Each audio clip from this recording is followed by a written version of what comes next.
हाल ही में एक खबर आई कि भारतीय वायुसेना का फाइटर जेट तेजस रनवे पर लैंडिंग के दौरान हादसे का शिकार हो गया। पायलट को सुरक्षित बचा लिया गया, लेकिन तेजस के साथ ये तीसरा हादसा है। मैं बहुत दुखी हुआ इस चीज से कि एचएल जैसी कंपनी जो एक पब्लिक सेक्टर एंटरप्राइज है, रविवार का दिन था जब मनुपबी की यह खबर आती है और आज सोमवार है, आज मार्केट्स खुले हैं, तो जब स्टॉक्स प्लमेट हुए तुरंत एचएल का ये बयान आ गया। जब आप स्वीकार नहीं कर पा रहे हैं इंसिडेंट्स को और आप स्टॉक मार्केट के प्रेशर में किसी को मुंह खोलना पड़ रहा है, इसका मतलब फिर ना क्या होता है, अगर आपकी नियत में खोट नहीं भी है तो हो सकता है इसमें जानबूझ के एचएल ने कुछ गलत ना किया, हो सकता है इसमें आईएफ की कोई गलती ना हो, ये किसी की गलती नहीं थी, कोई एक ऐसी चीज हुई जो किसी ने कल्पना भी नहीं की। अगर वैसी भी चीज है तो छुपाया क्यों? एक ट्वीट करना था कि एक इंसिडेंट हुआ है, हम इसको चेक करें। ऑलमोस्ट टेक्निकल इश्यूज पर बेस्ड घटना है। 2 के अंदर ही 23 महीने में 3 क्रैश, 23 महीने के अंदर, और ऊपर से अब एचएएल का ऐसा बयान, तो ये क्या कहीं ना कहीं इसकी इमेज को खराब नहीं करेगा? ये एक मैथमेटिकल पॉसिबिलिटी है। अभी आपके पास 40 हैं, तो उसमें से 23 साल में एक गिरा, कल को आप 200 यूज करोगे तब और फ्रीक्वेंसी पे क्रैश होंगे।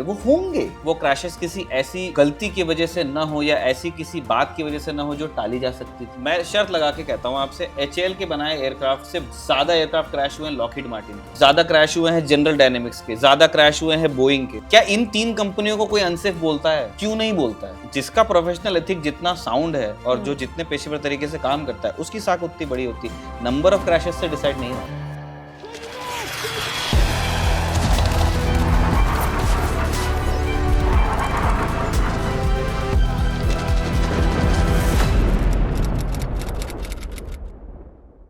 हाल ही में एक खबर आई कि भारतीय वायुसेना का फाइटर जेट तेजस रनवे पर लैंडिंग के दौरान हादसे का शिकार हो गया। अच्छी बात यह है कि पायलट को सुरक्षित बचा लिया गया, लेकिन तेजस के साथ ये तीसरा हादसा है। इससे पहले मार्च 2024 में जैसलमेर के पास एक एक्सरसाइज के दौरान ये तेजस जो है वो क्रैश हुआ था। इसके बाद दुबई में एयर शो के दौरान भी तेजस क्रैश हुआ था, लेकिन इस तीसरी घटना में एक्सीडेंट के कारण का पता नहीं चल पाया है। लेकिन सवाल यह है कि जो हादसा 7 फरवरी को हुआ, उसके बारे में मीडिया में खबर हाल फिलहाल आई है। आखिर इसके पीछे का क्या कारण है, जानेंगे फौजी के इस एपिसोड में। नमस्कार, मैं हूं डिम्पिका और आप देख रहे हैं खबरगांव। मेरे साथ है निखिल, अभी तक हमारे पास क्या इन्फॉर्मेशन है, क्योंकि तेजस का ये जो तीसरा एक्सीडेंट है, इसकी वजह क्या रही है, क्यों हुआ, इसके बारे में अभी तक कुछ खास पता नहीं चल पाया है। डिम्पिका, सबसे इंटरेस्टिंग चीज ही ये पता कैसे चला 7 फरवरी को ये इंसिडेंट हुआ है, एक्सीडेंट हुआ है आप कहना चाहिए इसे, और जब तक के 22 फरवरी 2026 की तारीख नहीं आई और मनुपबी जो एक सीनियर डिफेंस जर्नलिस्ट हैं, उन्होंने इकोनॉमिक टाइम्स पर इसको ब्रेक नहीं किया, तब तक ये किसी को पता नहीं था। और उसके बाद तो पूरी फ्लीट की ग्राउंडिंग हुई है। मतलब उस एक्सीडेंट के बाद से फ्लीट की ग्राउंडिंग हो गई है और भारतीय वायुसेना ऑब्वियसली इस तरह के जो एक्सीडेंट्स होते हैं उसमें एक बोर्ड ऑफ इंक्वायरी का गठन करती है और उनकी जांच चलती है। ये राहत की बात है कि पायलट इससे, और जो एयरक्राफ्ट जो एक्सीडेंट का जो घटना थी वो ये बताई जा रही है कि रनवे को ओवरशूट कर गया एयरक्राफ्ट। मतलब वो एक ट्रेनिंग सॉर्टी पे था, बहुत सारी ट्रेनिंग फ्लाइंग करते हैं पायलट्स हमारे, अलग अलग जो कौशल हैं उनका हुनर साधने के लिए, और तो सर्टिफिकेशन फ्लाइट्स बहुत सारी होती हैं पायलट्स की, तो ऐसी कोई फ्लाइट रही होगी, ट्रेनिंग फ्लाइट थी। और जब उससे वापस आए वो रनवे पर वो उन्होंने लैंड किया, पर वो जो रनवे की लेंथ थी उतने में वो aircraft could not come to a stop और ओवरशूट कर गया और फिर आगे गया। हमने ये कहा कि राहत की बात है कि पायलट बिल्कुल कुछ उनको माइनर इंजरीज तो होती हैं, लेकिन ये बात वैसी भी नहीं है जैसा आज एचएएल का मैं बयान देख रहा था। एचएएल ने जिस भाषा में इसकी बात की है, हम उससे स्ट्रांगली डिसएग्री करते हैं और गलत बयानी की श्रेणी में आता है। एचएएल कह रहे हैं उन्होंने, और ये भी एचएएल को भी बोलने की जरूरत कब महसूस हुई है एचएएल को, जब मनुपबी की खबर 22 फरवरी को आ गई। एक दिन से आप सोशल मीडिया पे बातें सुन रहे हो कि आप मार्क 1 डिलीवर नहीं कर पा रहे हो, जो डिलीवर आपने किए हैं उनके अंदर आप ये तीसरा क्रैश है या एक्सीडेंट है, इंसिडेंट है, व्हाटएवर। तो इन सारी चीजों को, और एचएएल ने कब बोला ये, मैं बहुत दुखी हुआ इस चीज से कि एचएएल जैसी कंपनी जो एक पब्लिक सेक्टर एंटरप्राइज है, जिसके साथ में आडा, डीआरडीओ जैसी संस्थाएं मिलकर काम करती हैं, आईएफ के साथ जिनका एक बड़ा पुराना संबंध रहा है, उनको वो अभी तक के उनका सिला हुआ था मुंह। और जब स्टॉक प्राइस क्रैश किया, यही आमका वाली खबर में भी हमने देखा था, ये हुआ कि आमका के 5 प्रोटोटाइप्स बनने हैं, उस प्रोग्राम से ये बाहर हुए, प्रोटोटाइप बिल्डिंग के प्रोग्राम से बाहर हुए। जब स्टॉक्स प्लमेट करने लगे तब एचएएल के लोगों ने आकर के फिर इंटरव्यू देना चालू किया कि नहीं नहीं नहीं नहीं नहीं, हमको तो डेवलपमेंट फेज से ही ये किया, प्रोटोटाइप डेवलपमेंट से हम बाहर हुए हैं, हो सकता है सीरियल प्रोडक्शन में हम साथ हों। फिर भी गिरा। आज जब ये कल से रविवार का दिन था जब मनु पबी की ये खबर आती है, और आज सोमवार है, आज मार्केट्स खुले हैं, तो जब स्टॉक्स प्लमेट हुए तुरंत एचएएल का ये बयान आ गया। और जिस चीज को हमने कहा कि we strongly disagree with what HAL is saying, उन्होंने कहा कि with reference to the news item appeared in media reports on LCA Tejas incident, the company acknowledges the recent media reports in the LCA Tejas incident and wishes to provide factual clarification. There has been no reported crash of the LCA Tejas. The event in question was a minor technical incident on ground.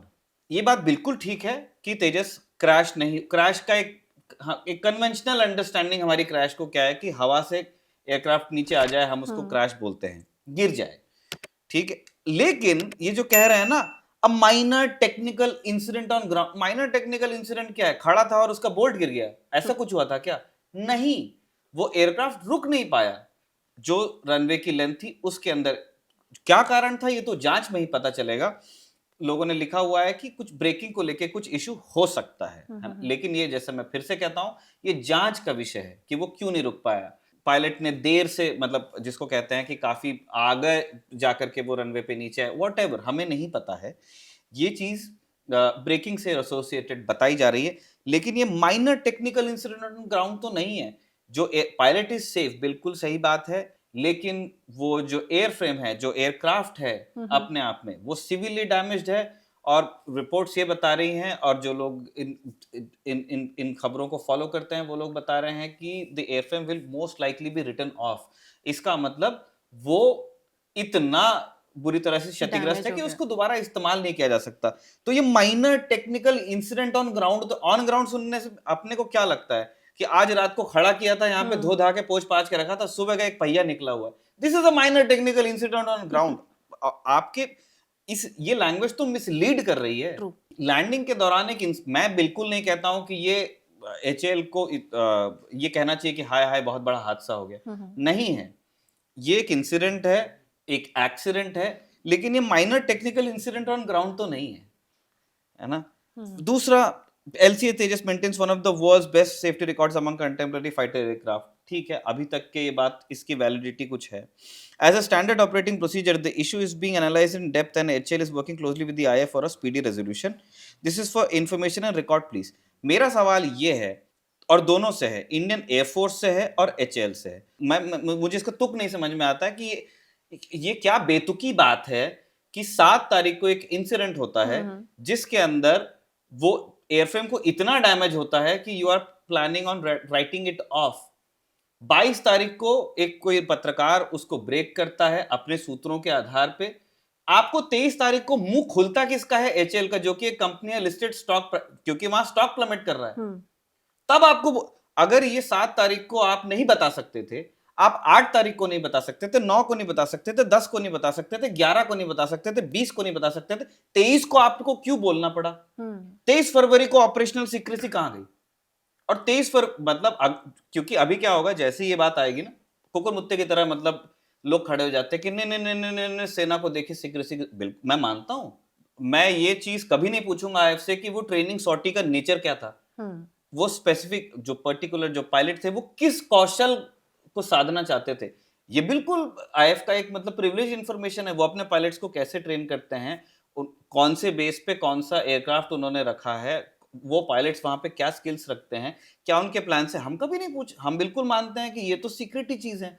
लेकिन ये aviation safety से जुड़ी चीज है, military safety से जुड़ी चीज है, मिलिट्री एविएशन का इससे संबंध है। सिविल एविएशन को हो सकता है कोई लेसन मिले, हमारा जो इंडिजिनस मैन्युफैक्चरर है एयरक्राफ्ट्स का एचएएल सरकारी, उससे जुड़ी चीज है। हमारा जो इंटेलेक्चुअल प्रॉपर्टी आईपीआर, हमारा अपना स्वदेशी फाइटर जेट है, उसका भविष्य हमारी सेनाओं में, और उसका भविष्य कल को हम अगर उसको एक्सपोर्ट करना चाहते हैं तो उससे जुड़ी चीज है। ये एचएएल जो ये सपने देख रहे हैं कि हम एक्सपोर्ट कर देंगे, वो किस मुंह से उन फॉरेन कंपनीज को, फॉरेन जो कंट्रीज जिनको आप बेचना चाहते हो, उनके सामने आप किस मुंह से इस बात का जवाब दोगे कि 7 तारीख को क्रैश हुआ, हमने 23 को डाला? कब? जब स्टॉक प्राइस क्रैश किया। क्यों? अगर ये इंफॉर्मेशन देने लायक थी या आपको कोई क्लैरिफिकेशन देने की जरूरत पड़ रही थी, अभी तक आप कर क्या रहे थे? और बिल्कुल इसी सख्त भाषा में हम इंडियन एयरफोर्स से भी ये बात जानना चाहते हैं। हम बिल्कुल आपकी ऑपरेशनल सीक्रेसी की रिस्पेक्ट कर, इस पूरे प्रोग्राम में कभी नहीं, कहीं नहीं बताया जाएगा आपको कि वो एयरक्राफ्ट कौन से स्क्वाड्रन का था, वो कौन से बेस पे हादसा हुआ है, या पायलट का नाम क्या था। ऐसा नहीं है कि हम ये पता नहीं कर सकते हैं, लेकिन नहीं, ये एयरफोर्स का प्रिविलेज है, अगर वो बताना चाहते हैं वो बताएंगे। हम तो इस बात को जानना चाहते हैं कि इंडियन एयरफोर्स में एक इंसिडेंट हुआ, एक एयरफ्रेम का डैमेज, हम सोच रहे हैं कि ये वो एयरक्राफ्ट दोबारा शायद उड़ ही नहीं पाएगा। और वो एयरक्राफ्ट ऐसा नहीं कि आपने पैसे देके कहीं से खरीदा हुआ है, वो एयरक्राफ्ट, उसमें अगर एचएएल की, आडा की, डीआरडीओ की मेहनत लगी है, तो उसमें इंडियन एयरफोर्स की भी बहुत मेहनत लगी है। उनकी पायलट्स ने बहुत टेस्ट फ्लाइंग की है, उसके लिए उन्होंने अपने आइडियाज दिए, एएसक्यूआर इंडियन एयरफोर्स ने दिया हुआ है। आने वाले समय में इंडियन एयरफोर्स 180 तेजस मार्क 1 खरीदने वाली है। ये मार्क 1 नहीं था, ये तेजस मार्क 1 है। आईओसी है, एफओसी है, मैं नहीं अभी जानता हूं, लेकिन आईओसी वाले जो एयरक्राफ्ट थे उनको भी एफओसी स्टैंडर्ड्स पे अपग्रेड कर लिया गया होगा, जैसा मुझे लगता है। ये तेजस मार्क 1 ही था, मार्क 1A नहीं था। लेकिन इसका सक्सेसर ही हम लेने वाले हैं, तो ये चीज आप बता सकते हैं, इसमें कोई और फिर जांच होगी। और ये कौन कह रहा है कि अगर आपने बता दिया कि 7 तारीख को एक्सीडेंट हुआ था, आपने 8 को बताया या 9 को बताया, आपकी प्राइवेसी की रिस्पेक्ट की जाएगी। और जब इसके आप अध्ययन कर लें, इन क्रैशेस को स्टडी कर लें, इनके लेसन्स आ जाएं, उसमें भी हो सकता है कुछ ऑपरेशनल सीक्रेसी वहां पे भी लागू होगी। उसको छोड़ के बाकी चीजें आप, क्योंकि ये डेमोक्रेसी, आप पब्लिक कीजिए कि हमारे ट्रेनिंग को सुधार की जरूरत है, या एयरक्राफ्ट को सुधार की जरूरत है, इंजीनियरिंग में सुधार की जरूरत है, या डिजाइन में सुधार की जरूरत, और वो आप इंप्लीमेंट कीजिए। ऐसे ही काम होता है वर्ल्ड ओवर। आप एक ग्लोबल, जब आप स्वीकार नहीं कर पा रहे हैं इंसिडेंट्स को, और आप स्टॉक मार्केट के प्रेशर में किसी को मुंह खोलना पड़ रहा है, इसका मतलब फिर ना क्या होता है, अगर आपकी नियत में खोट नहीं भी है, तो हो सकता है इसमें जानबूझ के एचएएल ने कुछ गलत ना किया हो सकता है इसमें आईएफ की कोई गलती ना हो, ये जिसको कहते हैं अनहोनी ही हो, जो कि एविएशन सेफ्टी में ये वर्ड यूज नहीं किया जाता है। अनहोनी, बुरी किस्मत ये नहीं कहते, वो हर चीज को स्टडी करके सीखने की कोशिश करते हैं। बट स्टिल हम एक थ्योरी बना लेते हैं कि ठीक है, किसी की गलती नहीं थी, कोई एक ऐसी चीज हुई जो किसी ने कल्पना भी नहीं की थी। अगर वैसी भी चीज है तो छुपाया क्यों? तो इज इट लाइक कि ये बेसिक चीजें होती हैं कि अगर छोटा सा भी इंसिडेंट होता है तो भारतीय वायुसेना की तरफ से एक आधिकारिक बयान सामने आना चाहिए? देखिए, एविएशन सेक्टर में छोटी छोटी चीजों का रिपोर्ट होना ही बहुत जरूरी होता है। और उसका कारण ये है, जैसे आप गाड़ी चलाती होंगी, या कोई बाइक चलाता है, या साइकिल चलाते हैं, तो इनमें कोई अगर बिल्कुल इसमें भी जान जा सकती है अगर कोई दिक्कत होगी, बट ये बहुत कम होगा कि you fall out of the sky, है ना। एविएशन के साथ में ये दिक्कत है कि अगर कोई तकनीकी खामी आती है टेक ऑफ के बाद, जब आप ऑल्टीट्यूड पर हो, तो उसके बाद तो ग्रेविटी आपको बुला लेगी अपने पास, और फिर बहुत कम ऑप्शंस हैं। पायलट के पास अगर इजेक्ट करने का ऑप्शन है, वो सिर्फ मिलिट्री एविएशन में, सिविल एविएशन में इजेक्शन नाम की कोई चीज नहीं होती है। तो आप सोचिए, आप उस मशीन के साथ जमीन, आपके प्राणों पर खतरा है, जो लोग नीचे हैं, वो खुले मैदान में गिर जाए तो किसी का नुकसान नहीं होगा, लेकिन अगर बसाहट पे गिर जाए तो। इसीलिए एविएशन में सेफ्टी का एक बहुत बड़ा प्रीमियम है। छोटी से छोटी बात वो अपने लॉग्स में मेंटेन करते हैं, और उन लॉग्स में जब मेंटेनेंस हिस्ट्री होती है, क्या क्या चीजें लगाई गई उनकी हिस्ट्री होती है, और वो पैटर्न्स को लगातार स्टडी करते रहते हैं। जैसे कोई बहुत पुराना एयरक्राफ्ट भी हो सकता है। अभी हम अहमदाबाद में जो क्रैश हुआ BTNB, उसका रजिस्ट्रेशन नंबर था, एयर इंडिया की फ्लाइट थी, जो वो मेडिकल कॉलेज पे जिसने जो क्रैश कर गई, उसमें इतना इंटरेस्ट सिर्फ हमको नहीं है होना। भाई इंटरेस्टेड पार्टी कौन है? इंडिया, जहाँ के एयरपोर्ट से उड़ा, इंडियन एयरलाइंस थी, क्योंकि उनका एयरक्राफ्ट था, एयर इंडिया का एक इंडियन एयरलाइन का एयरक्राफ्ट था, तो उसमें हमारा स्टेक आ गया। कुछ हमारे सिटीजन उसमें बैठे थे, ब्रिटेन के लोग थे, यूएस थे, और यूएस में बना हुआ एयरक्राफ्ट है। ये 4-5 ही बड़े स्टेक होल्डर्स हैं, लेकिन पूरी दुनिया क्यों जानना चाहती है कि अहमदाबाद में क्या हुआ था? क्यों? क्योंकि ये वर्ल्ड ओवर एविएशन सेफ्टी से जुड़ा एक मैटर है। आम लोगों की सेफ्टी से भी जुड़ा हुआ है, एविएशन क्रूज की सेफ्टी से जुड़ा हुआ है, कंपनीज के भविष्य से जुड़ा हुआ है, इन दैट केस बोइंग। वही चीज तो यहां भी है। ये हमारे आईएफ का इतनी जो ग्लोरियस हिस्ट्री है, उन इतनी बहादुरी के साथ, इतने प्रोफेशनलिज्म के साथ जो काम करते हैं, वो उसकी इंटेग्रिटी की हम बात कर रहे हैं, है ना। तो जब चीजें क्लियर होती हैं, जब चीजें पब्लिक में होती हैं, तो लोगों के मन में कोई सवाल ही नहीं आता है। आप अगर कहीं और देखिए, अगर ये माइनर इंसिडेंट ऑन ग्राउंड होता, आपने फ्लीट क्यों ग्राउंड की है? भारत में इंडियन एयरफोर्स के पास में 32 तेजस मार्क वंस तेजस। हैं, जिसमें से एक क्रैश नवंबर में हुआ दुबई में, एक बाड़मेर में क्रैश हुआ था। बाड़मेर का क्रैश हुआ था मार्च 2024 में। 24 मार्च में 2024 में पोखरण में भारत शक्ति एक्सरसाइज चल रही थी, और उस एक्सरसाइज में एक एयरक्राफ्ट ने पार्टिसिपेट किया, वो तेजस था, और प्राइम मिनिस्टर ने भी देखा उसको। तो जब वो डिस्प्ले हो गया वहां से, तो डिस्प्ले के बाद जब वो वापस जा रहे होंगे, तो डिस्प्ले के बाद जैसलमेर में क्रैश हुआ था। अच्छी बात ये रही कि जैसलमेर में वो गिरा था एक शायद बिल्डिंग पे ही, लेकिन कोई उस समय उसमें नहीं था। तो वो 23 साल में पहली बार उसने क्रैश किया था।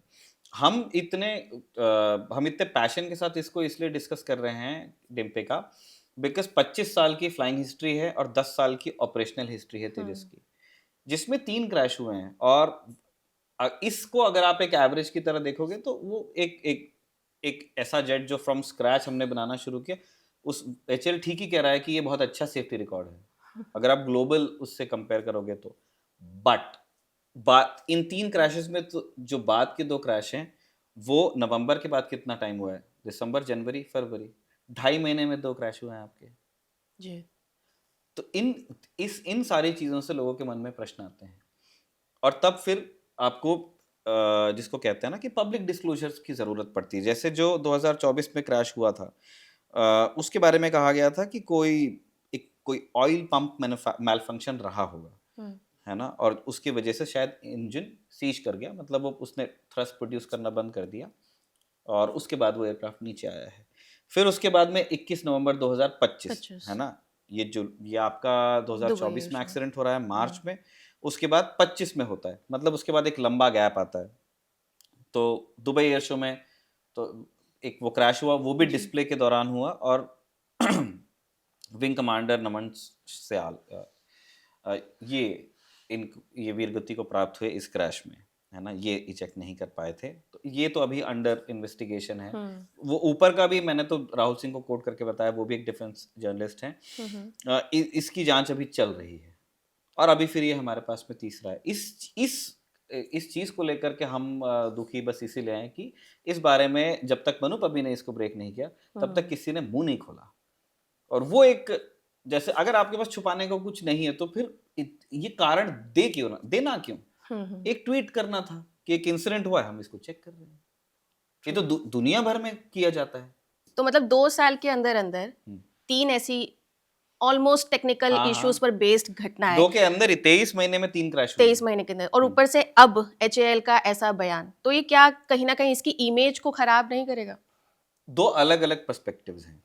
अगर मैं प्रोफेशनल एथिक के हिसाब से देखूं, चाहे वो आईएएफ की बात हो, चाहे वो ज्यादा एचएएल की, तो ये बहुत खराब चीज है ना। अगर आपको एक ऐसा एयरक्राफ्ट बनाने वाली आप कंपनी हो जिसको दुनिया भर को एक्सपोर्ट करना है, तब आपको ये सब नहीं करना चाहिए, पहली चीज। लेकिन क्या इन 3 क्रैशेस का मतलब है कि तेजस एक घटिया एयरक्राफ्ट है, या इन 3 क्रैशेस का मतलब ये है कि एचएएल को एयरक्राफ्ट नहीं बनाना आता, या आईएएफ के पायलट्स को एयरक्राफ्ट नहीं उड़ाना आता? ये नहीं है, ऐसा बिल्कुल नहीं है। देखिए, आपको ये समझना पड़ेगा कि मिलिट्री एविएशन एक बहुत रिस्की पेशा होता है, और जो एक नॉर्मल एविएशन अपने आप में रिस्की होता है, और उसके लिए बहुत स्किल चाहिए, इनहेरेंट रिस्क है इतना टन के मेटल में उड़ना। और मिलिट्री एविएशन एक लेवल ऊपर ही है, क्योंकि ना सिर्फ आप एक एयरक्राफ्ट में बैठे हो, आपको कुछ ऑपरेशंस भी करने हैं, है ना, और वो हॉस्टाइल टेरिटरी में हो सकते हैं, या अगर वो हॉस्टाइल टेरिटरी पर नहीं है, आप अपने सोवरेन स्काइज में अगर उड़ रहे हो, तो वहां पे भी जो ट्रेनिंग एक्सरसाइज है उनमें भी इनहेरेंट रिस्क है ना। नॉर्मल पैसेंजर जेट सीधे उड़ते हैं, इन जेट्स को कलाबाजी खानी पड़ती है, इनकी अपनी रिक्वायरमेंट्स होती हैं। नॉर्मल पैसेंजर जेट्स कभी जमीन के इतने करीब नहीं उड़ते हैं। जो फाइटर जेट्स होते हैं वो रडार्स वगैरह को इवेट करने के लिए कई बार जमीन के बड़े करीब उड़ते हैं। कई बार ये भी होता है कि 2 पहाड़ें तो वैली के अंदर से फ्लाई करके जाते हैं, तो बहुत रिस्की पेशा है, और ऐसे में एनीथिंग कैन गो रॉन्ग। जैसे ये हो सकता है कि जिस इंजीनियर ने एयरक्राफ्ट को मेंटेन किया, मैं एक जनरल बात कर रहा हूँ, मैं इस इंसिडेंट की बात नहीं कर रहा हूँ जो हुआ है अभी, जो ये रनवे ओवरशूट वाली चीज की बात नहीं, मैं एक जनरल मिलिट्री एविएशन पर टिप्पणी कर रहा हूँ। हो सकता है कि जो एयरक्राफ्ट जिस तरह से मेंटेन किया गया उसमें कोई चूक हो जाए, है ना, मानवीय भूल जिसको बोलते हैं। ये मानवीय भूल कॉकपिट में बैठा व्यक्ति भी कर सकता है। ये मानवीय भूल वो व्यक्ति भी कर सकता है जिसने एयरक्राफ्ट को बनाया, या वो कंपनी कर सकती है जो जिसने बनाया। कंपनी से सर्विसेज में आने के पहले फिर बीच में एक फिल्टर होता है, एएसटी के लोग उड़ा के देखते हैं इंडिया में, बाकी जगह और दूसरी एजेंसीज होती हैं जो देखती हैं कि जिस डिजाइन पे बनना है और जिस स्पेसिफिकेशन पे एयरक्राफ्ट है वो खुद भी उड़ा के एक बार देखते हैं। आईएफ को देने के पहले, आईएफ का एक विंग है एएसटी, उसके लोग एक्सेप्टेंस सॉर्टी होती है। एचएएल ने बना के दिया कि ये आपका खबरगांव का मग बन गया, तो एक खबरगांव से पहले कोई और उसको चेक कर लेता करेगा एक तरीके से, इसको फ्रेम में रखने से। उस वैसे ही मिलिट्री एविएशन में भी होता है। तो इस पूरे चेन में कहीं भी कोई गैप आ सकता है। गैप न आए इसके लिए तो बहुत मेहनत करते हैं, लेकिन गलतियां होती हैं। इसीलिए कहा जाता है कि अगर कोई एयरफोर्स दुनिया में है जो एयरक्राफ्ट उड़ा रही है तो उसके क्रैशेस भी होंगे। जहां जितना मुझे याद आता है कि 2024 में जब मार्च में पहला क्रैश तेजस का हो गया तो बहुत लोगों ने रिलीफ की सांस ली। पहली चीज, हाँ, मैं आपका वो, जैसे आपको लगा होगा ना कि मैं क्या बोल रहे हैं आप, मतलब यस, तो मतलब कोई क्रैश होने के बाद कैसे मैं एक्सप्लेन करता हूँ। हुआ क्या, सबसे पहले लोगों ने कहा कि पायलट का क्या हुआ, तो पायलट तो इजेक्ट कर गए थे, तो वो जीवित हैं, अभी भी सर्विस में हैं, तो वहां संतुष्टि हो गई। और दूसरा, जब वो सिर्फ मशीन गिरी है ना, बहुत लोगों के दिमाग, क्योंकि वो एक जैसे जैसे वो सेफ्टी रिकॉर्ड लंबा हो रहा था वैसे वैसे वो प्रेशर बिल्ड हो रहा था। ये एक मैथमेटिकल पॉसिबिलिटी है कि अगर आप एयरक्राफ्ट उड़ाओगे, अभी आपके पास 40 हैं तो उसमें से 23 साल में एक गिरा, है ना, कल को आप 200 यूज करोगे तभी नंबर, तब और फ्रीक्वेंसी पे क्रैश होंगे, वो होंगे। कुछ एयरक्राफ्ट हमेशा क्रैश करेंगे, वो बहुत कम नंबर में क्रैश करें, वो क्रैशेस बहुत दूर दूर हो, वो क्रैशेस किसी ऐसी गलती की वजह से ना हो या ऐसी किसी बात की वजह से ना हो जो टाली जा सकती थी। ये सब इंश्योर करना काम है, सर्विसेज का भी है। सर्विसेज में जो मेंटेनेंस क्रू होते हैं आईएफ के, उनका काम है, एएसटी के लोगों का काम है, जिन लोगों ने एयरक्राफ्ट डेवलप किया है उनका काम है, जो लोग एयरक्राफ्ट बना रहे हैं उनका काम है।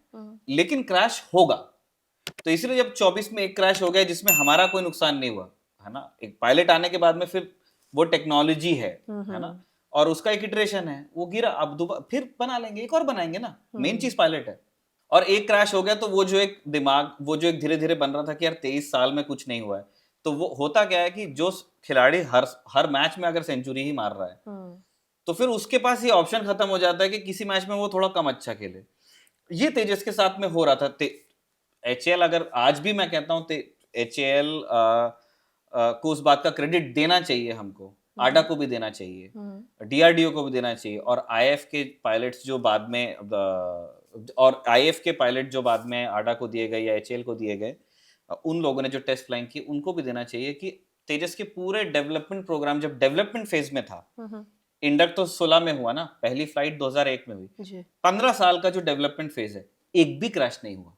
तो तेजस का जो सेफ्टी रिकॉर्ड है जो हमने फ्रॉम स्क्रैच बनाया था, वो कंपेयर कर सकते थे आप जो बेस्ट ऑफ बेस्ट जो वेस्टर्न फाइटर्स हैं उनकी डेवलपमेंट में भी क्रैशेस हुए थे, हमारे यहाँ नहीं हुआ। लेकिन ये एक ऐसा रिकॉर्ड है जो ऑब्वियसली डिफेंड करना बहुत मुश्किल है, क्योंकि जैसे मैंने बताया ना कि कभी ना कभी there will be some crash. तो वो हुआ, तो वो एक रिलीफ उसमें था कि हम, वो एक क्रैश हुआ, क्रैश में हमारा कोई नुकसान नहीं हुआ। और दूसरा क्या होता है कि क्रैशेस में डिम्पिका, और ये हमारे दर्शकों को भी समझना होगा कि क्रैशेस सर्विस के लिए, एक मैन्युफैक्चरर के लिए और एक डेवलपर के लिए, जो सारे बड़े स्टेक होल्डर्स हैं, एक गोल्ड माइन होता है ऑफ लेसन्स। अगर प्राण बच गए हैं, है ना, मेन चीज तो भाई पायलट जीवित है, अगर पायलट अगर बच चुका है तो उसके बाद फिर आपको वो सोने की खदान लगना चाहिए, वो मलबा, कि इसमें से हम कितने लेसन्स निकाल सकते हैं। क्या ये डिजाइन का इशू था, तो डेवलपर के लिए, डिजाइनर के लिए लेसन जाएंगे, क्योंकि वो सुधार लेंगे ना, अभी तो बनना ही है, हमने बहुत बड़ा ऑर्डर देके रखा है, तो आने वाले एयरक्राफ्ट में वो चीज नहीं होगी। अगर वो इंजीनियरिंग प्रॉब्लम थी ऑन पार्ट ऑफ एचएएल, उन्होंने जिस तरह बनाया, वो सुधार लेंगे। अगर वो एएसटी के लोगों को पकड़ में नहीं आया, वो सुधार ले। अगर आईएफ के इंजीनियर से या पायलट से कुछ हुआ था तो वो सुधार लेंगे। तो आपका जीवन भी बच गया पायलट का, और ये सारे लेसन आगे आप सोचिए कितने 100 पायलट्स का जीवन बचाएंगे, या ग्राउंड पे लोग कितने 100 लोगों की जीवन बचाएंगे, या हमारे आने वाले मिशंस जो हमको करने होंगे अपने दुश्मनों के खिलाफ, हमारा हाथ कितना मजबूत हो जाएगा। तो क्रैश, इसलिए मैंने कहा था it was a good news. बुरी खबर है उसके बाद आई है ना, जैसे विंग कमांडर स्ट्याल का निधन हुआ दुबई में, तो बिल्कुल बहुत अनफॉर्चुनेट था, क्योंकि जैसे अगर वो इजेक्ट कर जाते और वो मशीन ही गिर जाती तो उसमें हमको शायद थोड़ा कम दुख होता या नहीं होता। हमारा एयरक्राफ्ट है, गिरा, हम एक और बना लेंगे। अब भी जो ये तो तीसरी जो चीज हुई है उसमें दुखी करने वाली चीज है कि इसको ना ये minor technical incident on ground होता तो आपने पूरी फ्लीट, 2 स्क्वाड्रन में तेजस है हमारे पास। एक स्क्वाड्रन है नंबर 18 स्क्वाड्रन और एक है नंबर 45 स्क्वाड्रन, है ना, फ्लाइंग बुलेट्स नंबर 18 और फ्लाइंग डैगर्स नंबर 45। तो 2 स्क्वाड्रन के पास में जो एयरक्राफ्ट है उसमें से एक एयरक्राफ्ट क्रैश हुआ, एक्सीडेंट हुआ उसका लैंडिंग के दौरान, जिसको आप कह रहे हो minor technical incident on ground. आपने पूरी फ्लीट क्यों ग्राउंड कर रखी है फिर? चीजें ऐड ही नहीं हो रही है ना। तो ये है ये एक प्रॉब्लम है। जब अगर आपके पास छुपाने को कुछ है ही नहीं, तब फिर इस तरह की भाषा का प्रयोग आपको फिर वो डिस्करेज करता है। जो आप पूछ रहे थे ना कि क्या इमेज को डेंट ऐसे लगता है। यहाँ पर मैं कोट करना चाहता हूँ एडमिरल अरुण प्रकाश को। ये वॉर हीरो है 1971 का, जो बांग्लादेश मुक्ति संग्राम था, जिसकी याद में हम विजय दिवस मनाते हैं। और सबसे डेकोरेटेड नेवल एविएटर हैं जीवित हिंदुस्तान में आज के डेट में, और former chief of naval staff रहे हैं। तो जब हमारा दुबई एयर शो में जब क्रैश हुआ था तो बहुत लोगों ने डिस करना चालू किया तेजस को कि अरे कैसा एयरक्राफ्ट तुमने, कुछ पाकिस्तानी हैंडल्स थे उसमें, कुछ यहाँ से भी लोगों ने कुछ ऐसी चीजें कही जो नहीं बोलनी चाहिए थी, क्योंकि उसमें किसी की जान भी चली गई थी। तो पब्लिक लगी सुनाने। तो फिर एडमिरल प्रकाश ने फिर एक पोस्ट लिखा, उन्होंने कहा कि uncalled for negativity, pure lightweight fighter Swedish Gripen, वो ग्रिपेन की बात करें, ग्रिपेन एक प्रूवन फाइटर है। उन्होंने कहा वो यूएस हेल्प से बना था, वो भी जीई के इंजन उसमें लगे हैं, रडार उसमें मार्कोनी का है, और उनका तो 1 साल में ही प्रोटोटाइप क्रैश कर गया था। 1993 और 2017 में डिस्प्लेस में उनके 2 क्रैश हुए, फिर भी ग्रिपेन को 5 कंट्रीज उड़ाती हैं। इसका मतलब डेवलपमेंट में क्रैश हो जाना या डिस्प्ले में क्रैश हो जाना, है ना, और फॉर दैट मैटर ऑपरेशंस में क्रैश हो जाना भी पूरे प्रोग्राम पे ठप्पा बदनामी का नहीं लगा सकता, अनलेस आप अपनी कमियां स्वीकार कर लो, उन कमियों को आप आगे सुधार की उम्मीद रखो, लोगों से कहो कि हाँ हम इसको ठीक कर लेंगे, और जब वो सुधार हो गया तब वो पुरानी गलती नहीं दोहराई गई है, ये आपने अगर इंश्योर कर लिया तो आपको एक अच्छा प्रोग्राम माना जाएगा, एक अच्छा एयरक्राफ्ट मैन्युफैक्चरर माना जाएगा, एक प्रोफेशनल सर्विस माना जाएगा। जिस तरह के सवाल अभी हम जो नाराज हैं एचएएल से, विदेश में एयरक्राफ्ट क्रैश होते हैं, ऑपरेशनल सीक्रेसी यूएस में भी है, दुनिया की सबसे बड़ी ताकत है ना वो, भाई टैरिफ लगाया तो हम परेशान हो गए ना जी। और उनकी मिलिट्री माइट है, उनके यहाँ क्रैशेस होते हैं, आप वो ऐसी ऐसी चीजें पब्लिक करते हैं ना, ऐसी कि किसकी गलती थी, क्या पायलट ने गलती की थी, क्या पायलट सो गया था, मतलब व्हाट एवर, ऐसी कोई चीजें जो यूएस एयरफोर्स पे खराब रिफ्लेक्ट करें, या जो कंपनीज मतलब इन्वॉल्व हैं, चाहे जनरल डायनामिक्स हो, लॉकहीड मार्टिन हो, बोइंग हो, वो बिल्कुल इंडाइक करते हैं उनको कि हाँ भाई ये जो गलती, ये जो क्रैश हुआ था इसका कारण ये था, इससे हमने ये सीखा। और ऑपरेशनल सीक्रेट्स तो वो भी नहीं देते अपने, जैसे वो भी नहीं बताएंगे कि वो पायलट कौन से मिशन पे था, बट वो बताते हैं कि हमने इस क्रैश से क्या सीखा और हम आगे क्या करने वाले हैं। तो ये 2 जगह काम आते हैं। पहले तो ये मिलिट्री एविएशन में लेसन बनेगा यूएस एयरफोर्स के लिए, दुनिया भर में बाकी जो स्कॉलर्स हैं एयरफोर्स पे काम करते हैं, जो फॉलो करते हैं इस दुनिया को, वो इस पे स्कॉलरशिप करेंगे, फिर ये बाकी पूरी दुनिया का भला है इसमें। और फिर जो आपका जो सिविल एविएशन सेक्टर है, हो सकता है कुछ लेसन उनके लिए हों। तो एक क्रैश को या एक इंसिडेंट को या एक एक्सीडेंट को एक्सेप्ट करना, उसकी जांच करना, उस जांच में से जो पार्ट्स पब्लिक को बताए जा सकते हैं वो बता देना, उससे आप भी सेफ होते हो, दूसरा भी सेफ होता है और आपकी साख बढ़ती है। मैं ये मैं शर्त लगा के कहता हूं आपसे, एचएएल के बनाए एयरक्राफ्ट से ज्यादा एयरक्राफ्ट क्रैश हुए हैं लॉकहीड मार्टिन के, ज्यादा क्रैश हुए हैं जनरल डायनेमिक्स के, ज्यादा क्रैश हुए हैं बोइंग के। क्या इन 3 कंपनियों को कोई अनसेफ बोलता है? क्यों नहीं बोलता है? जिसका प्रोफेशनल एथिक जितना साउंड है और जो जितने पेशेवर तरीके से काम करता है, उसकी साख उतनी बड़ी होती है। नंबर ऑफ क्रैशेस से डिसाइड नहीं होता है। यानी कि जितना, वही बात कि कम्युनिकेशन जितना होगा, आप अपनी जनता को, अपनी ऑडियंस को या अपने खरीदारों को जितना अच्छे से बता पाएंगे रीजंस का, उतना ही ज्यादा आप पर विश्वास बनता है। और यही एक गलती हो गई कि 7 फरवरी को एक इंसिडेंट होता है, एक एक्सीडेंट होता है, जिसके बारे में पब्लिक डोमेन में कुछ बताया नहीं जाता, किसी तरह की कोई प्रेस रिलीज जारी नहीं की जाती, और यही वायुसेना और एचएएल दोनों मात खा जाते हैं। साख पे बट्टा किन चीजों से लगता है मैं बता देता हूँ, है ना। एक तो मैंने ये एक्सीडेंट के रेफरेंस में, साख पे बट्टा इन चीजों से लगता है कि आप प्रॉमिस कर रहे हो कि 2025 में फरवरी में आप एक स्क्वाड्रन दे दोगे 3 फरवरी को जी। जो तेजस मार्क 1A का पहला जो ऑर्डर था, पहला ऑर्डर मिला था फरवरी 2021 में, है ना। 83 मार्क 1As का, जिसमें 10 ट्रेनर थे, 45,000 करोड़ से ज्यादा का कॉन्ट्रैक्ट था और 3 साल के अंदर डिलीवरीज होनी थी चालू। तो 2025 में फेब में हमको एक स्क्वाड्रन आना था, एक भी नहीं आया।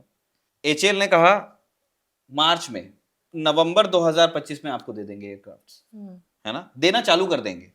नवंबर 2025 आया गया, दिसंबर 2025 आया गया, जनवरी 2026 आके चला गया और फरवरी 2026 भी जा ही रहा है। पहला LCA मार्क 1A एयरफोर्स के पास नहीं पहुंचा। तो जब ये स्टॉक प्राइस वाली दिक्कत आई, तब एचएएल ने फिर एक क्लैरिफिकेशन निकाला, पब्लिक में आकर के उन्होंने बोला, उन्होंने कहा कि हम क्लैरिफाई करना चाहते हैं स्टेटस।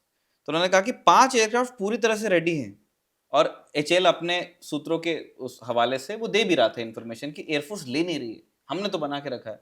मैं जानना चाहता हूं कि कौन सी दुनिया की एयरफोर्स होगी, है ना, को मतलब ये आप प्रोसेस करने की कोशिश कीजिए, ऐसी कौन सी एयरफोर्स होगी जो अपनी सैंक्शन स्क्वाड्रन स्ट्रेंथ से ऑलमोस्ट आधे पे है आज की डेट में, एक तरफ जिसके पाकिस्तान है, एक तरफ जिसके चाइना है, बाकी तरफ हमको मैरीटाइम बाउंड्री है, वहां पे भी हमको अपने इंटरेस्ट का ध्यान रखना पड़ता है, हमारी बहुत सारी खुद की अपने चीजें हमको करनी होती हैं।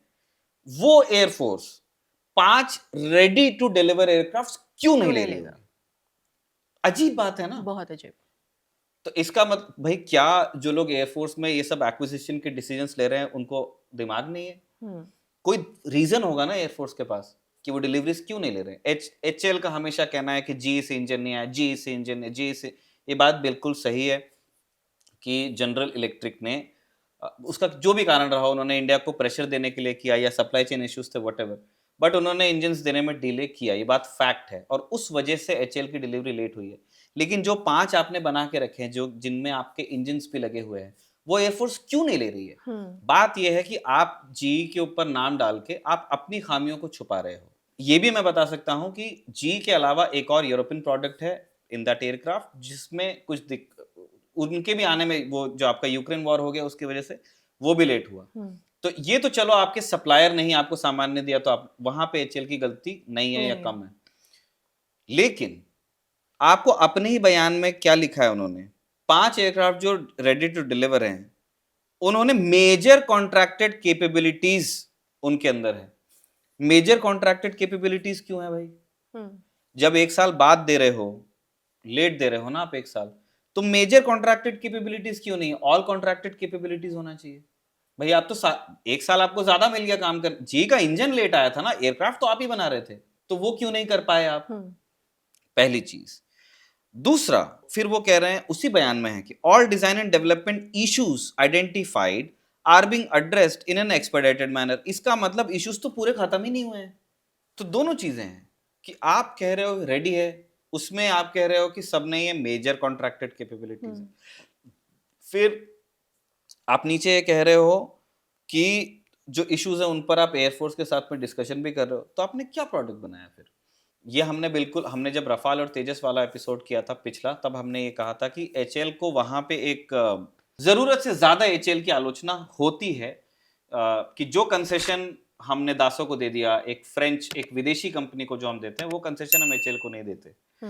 और ये बात ठीक है, लेकिन जो मार्क 1A है वो कंसेशन ही है। हाँ। वो कंसेशन ही है। बनाना मार्क 2 था, अकेले एचएएल की गलती नहीं है, उसमें आडा है, उसमें डीआरडीओ है, उसमें सर्विसेज का भी कुछ रोल है। एवरीबॉडी इज टू ब्लेम, कुछ, लेकिन ये तो कॉम्प्रोमाइज ही है, तो कॉम्प्रोमाइज भी 1 साल लेट, तो रिकॉर्ड ना ऐसे खराब होता है।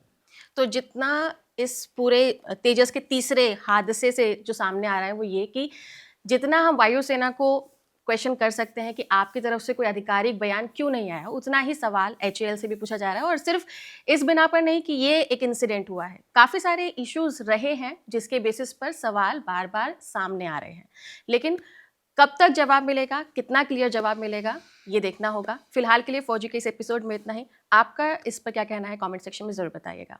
नमस्कार।